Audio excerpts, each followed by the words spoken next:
श्री सीताराम सिखावस्ती के चैनल में आप सभी का स्वागत है। मैं हूं सिखावस्ती। सबसे पहले आप सभी को सावन माह के प्रथम सोमवार की हार्दिक शुभकामनाएं। बाबा भोलेनाथ की कृपा, उनका आशीर्वाद सदैव आप पर बना रहे। तो आज इस वीडियो में हम जानेंगे कि सावन सोमवार में हमें भगवान भोलेनाथ को कौन सी वस्तुएं अर्पित करनी चाहिए। इसके साथ ही 5 ऐसी विशेष वस्तुओं के विषय में भी जानेंगे जो यदि आप भगवान भोलेनाथ को अर्पित करते हैं, अपनी पूजन सामग्री में उसे शामिल करते हैं, तो उससे भगवान भोलेनाथ बहुत ज़्यादा प्रसन्न होते हैं और आपकी विशेष मंगल कामनाएं वह ज़रूर पूरी करते हैं। और इसके साथ ही हम देखिए यह भी जानेंगे कि सावन सोमवार में हमें भोजन करना चाहिए कि नहीं करना चाहिए। यदि करना चाहिए तो उसका समय क्या है, किस समय पर हमें भोजन करना चाहिए, और यह बात हम आपको शिव पुराण के अनुसार ही बताएंगे। और इसके साथ ही देखिए हम आज यह भी जानेंगे कि सावन का जैसे सोमवार व्रत का पूजन का हम शुभ मुहूर्त क्या रहेगा, और कुछ विशेष उपायों के विषय में भी जानेंगे। तो चलिए वीडियो की शुरुआत करते हैं। उससे पहले हमेशा की तरह आप सभी से रिक्वेस्ट है कि वीडियो यदि अच्छा लगे तो लाइक कमेंट शेयर जरूर कीजिए। चैनल पे यदि आप पहली बार आए हैं तो चैनल को सब्सक्राइब कीजिए। देखिए सावन का महीना वैसे ही पवित्र और पावन होता है। भगवान भोलेनाथ को बहुत ही ज़्यादा प्रिय माह है। इस माह में आप जो भी पूजा अर्चना आराधना करते हैं तो उसका पुण्यफल आपको अवश्य भगवान भोलेनाथ प्रदान करते हैं। तो चलिए जान लेते हैं कि हमें भगवान भोलेनाथ की पूजा में कौन सी वस्तुएं शामिल करनी चाहिए। तो देखिए सावन सोमवार में हमें भगवान भोलेनाथ पर सफेद रंग की वस्तुएं ज़्यादा से ज़्यादा उन्हें अर्पित करनी चाहिए, जिसमें से कच्चा दूध बहुत ज़्यादा महत्वपूर्ण है। तो भगवान भोलेनाथ पे आप कच्चा दूध जरूर अर्पित करें, और याद रखिएगा दूध गाय का ही होना चाहिए। वेद लक्षणा शुद्ध देसी गाय का ही दूध आप बाबा को अर्पित करें, अन्यथा कोई और दूध जैसे गाय दूसरी प्रजाति के जो गाय आती हैं उनका या भैंस का दूध आप भगवान भोलेनाथ पे अर्पित ना करें। और जैसे सफ़ेद रंग का पुष्प है, चावल है, अक्षत जिन्हें कहते हैं, तो इन वस्तुओं को आप अपनी पूजन सामग्री में जरूर शामिल करें। अब उन 5 विशेष वस्तुओं के विषय में जान लेते हैं। तो देखिए 5 विशेष वस्तुओं में सबसे पहले आता है जल और काला तिल। आप भगवान भोलेनाथ पे जो जल चढ़ाएंगे उसमें काले तिल डालकर जल चढ़ाइए, बाबा बहुत ज़्यादा प्रसन्न होते हैं। दूसरे नंबर पे आता है 11 बेलपत्र। आप भगवान मतलब 11 तो संख्या मैंने बताई है, आप 21 51 भी कर सकते हैं, लेकिन 11 से कम नहीं होने चाहिए। तो 11 बेलपत्र चढ़ाइए, और 11 दूर्वा दल। दूर्वा दल जो विशेषकर हम लोग गणेश भगवान पे अर्पित करते हैं, तो हो सके तो आप 11 से ज़्यादा भी कर सकते हैं, नहीं तो 11 दूर्वा दल जरूर अर्पित करें। और उसके बाद फिर चौथे नंबर पर आता है 5 प्रकार के अनाज, जिसे हम 5 प्रकार का धान्य भी कहते हैं। तो उन 5 प्रकार के अनाजों में क्या आता है, सबसे पहले आपको लेने हैं 11 गेहूं के दाने।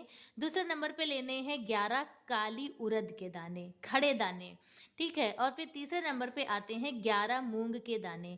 चौथे नंबर पे आता है तिल, और 5वें नंबर पे आता है जौ। इन पांचों अनाज को आप लेकर अच्छे से साफ धुल कर और फिर आप बाबा भोलेनाथ पे अर्पित करें। बाबा इससे बहुत ज़्यादा प्रसन्न होते हैं। और इसके बाद 5वें नंबर पे आता है दीपदान। भगवान भोलेनाथ की पूजा अर्चना आराधना में दीपदान का विशेष महत्व होता है। तो आप भगवान की आरती करें, दीपदान करें, शाम के समय मंदिर में जाकर आप दीपदान करें, बिल्व वृक्ष के नीचे आप दीपदान करें, तो इससे भगवान भोलेनाथ बहुत ज़्यादा प्रसन्न होते हैं। तो चलिए अब हम शुभ मुहूर्त के विषय में जान लेते हैं कि जैसे हम सोमवार को पूजा करेंगे तो उसका पूजा का शुभ मुहूर्त क्या रहेगा। देखिए सावन का महीना ही पूरा पवित्र और पावन होता है, और सावन के महीने में आप किसी भी समय भगवान भोलेनाथ की पूजा अर्चना आराधना कर सकते हैं। क्योंकि ज्योतिष शास्त्र के अनुसार कुछ विशेष मुहूर्त होते हैं कि उन मुहूर्त में यदि हम पूजा अर्चना आराधना करते हैं तो उसका हमें और ज़्यादा पुण्य फल प्राप्त होता है। तो सबसे पहले आता है ब्रह्म मुहूर्त। ब्रह्म मुहूर्त आपको 14 जुलाई को प्राप्त होगा सुबह 4:11 से 4:52 पे। फिर आता है अभिजीत मुहूर्त, जो आपको प्राप्त होगा 11:59 से 12:55 तक। और फिर भगवान भोलेनाथ का प्रिय जो समय है, जो काल है, वो होता है प्रदोष काल। भगवान भोलेनाथ की पूजा प्रदोष काल में करना बहुत ही ज़्यादा उत्तम बताया जाता है। तो प्रदोष काल आपको प्राप्त होगा 6:45 से 8:05। तो यह शुभ मुहूर्त है। इन मुहूर्त में आप भगवान भोलेनाथ की पूजा अर्चना आराधना कर सकते हैं। अब हम जान लेते हैं कि हमें सोमवार व्रत में भोजन करना चाहिए या नहीं करना चाहिए। तो देखिए, शिव पुराण में भगवान भोलेनाथ ने स्वयं कहा है कि देखिए, जो शिव पुराण है वो भगवान भोलेनाथ ने ही नारायण भगवान को सुनाया है। तो उसमें भगवान भोलेनाथ ने स्वयं कहा है कि सावन सोमवार का व्रत हो या 16 सोमवार का व्रत हो या पूरे वर्ष के आप सावन सोमवार का व्रत कर रहे हो, तो उसमें आपको एक बार भोजन कर सकते हैं। मीठा भोजन करना चाहिए, नमक का प्रयोग नहीं करना चाहिए। तो मीठा भोजन आप एक बार कर सकते हैं, लेकिन भोजन आप प्रदोष काल समाप्त होने के बाद ही करें। जब प्रदोष काल समाप्त हो जाए उसके बाद ही आप भोजन करें। कहने का तात्पर्य है कि सावन सोमवार व्रत में आप रात्रि के समय भोजन करें, तो आपका जो व्रत है वो किसी भी तरह से खंडित नहीं होगा और आपको पूर्ण फल व्रत का प्राप्त होगा। तो आप इस बात का विशेष ध्यान रखें। और फिर अब बात आती है कुछ विशेष उपायों के विषय में कि भगवान भोलेनाथ की पूजा अर्चना आराधना आप करने के बाद कुछ विशेष उपाय यदि करते हैं तो उससे आपकी विशेष मंगल कामनाएं पूरी होती हैं। तो सबसे पहले आते हैं कि जैसे आप शीघ्र विवाह योग चाहते हैं तो भगवान भोलेनाथ पर, यदि हमारी बहनें हैं, कन्याएं हैं, तो वह भगवान भोलेनाथ की पूजा अर्चना आराधना करें और माता पार्वती को श्रृंगार की सामग्री अर्पित करें। भगवान माता को श्रृंगार की सामग्री अर्पित करते हुए और आप पूजा अर्चना आराधना करें। बाबा आपकी बहुत जल्द कामना पूरी करेंगे। विशेष कर आप आज के दिन माता पार्वती को मेहंदी अर्पित करें। मेहंदी अर्पित करना बिल्कुल भी ना भूलें। और फिर आता है कि संतान प्राप्ति के लिए, तो संतान प्राप्ति के लिए कहते हैं कि भगवान भोलेनाथ का दूध से अभिषेक करें। दूध से अभिषेक करने पर संतान की प्राप्ति होती है और एक अच्छी और श्रेष्ठ संतान की प्राप्ति होती है।